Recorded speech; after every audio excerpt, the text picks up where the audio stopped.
Theodore's Winter Light. Part 10. The drawing in the book.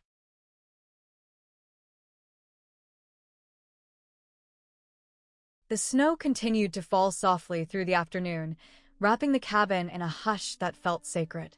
Clara brewed tea while Lena sat cross-legged on the rug, her mittened hands resting on the cradle's edge. The carved figure lay nestled inside, its wooden hands cupping the rosemary sprig like a promise. After tea, Clara opened the old pine cabinet near the hearth and pulled out a stack of books, some worn, some wrapped in cloth, all filled with stories and sketches from generations past.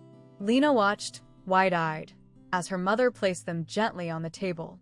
"Your grandmother used to draw in the margins," Clara said, brushing snow from her sleeves. "Little things, forest paths, cradles, hands."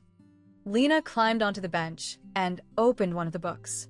Inside, tucked between two pages, was a folded scrap of paper. She unfolded it slowly. It was a drawing, charcoal on linen paper, of the cabin in winter, firelight glowing through the windows, a cradle silhouetted inside. Beneath it, in delicate script, were the words, "For the child who will one day return." Lena looked up. "She drew this for me?" Clara nodded, her voice soft. "She didn't know your name yet, but she knew you'd come."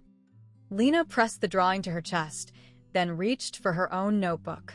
She began to sketch, clumsy lines at first, then more confident. A cradle, a pinecone box, a sprig of rosemary. Clara watched, heartful. The light was passing on, not fading, but transforming. Lena wasn't just remembering. She was beginning.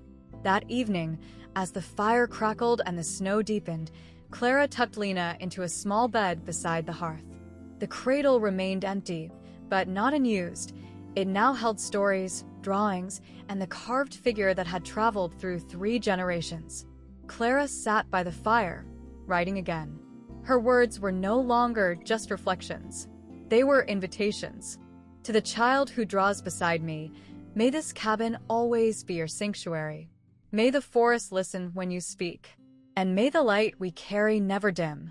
Outside, the trees swayed gently. Inside, the warmth endured.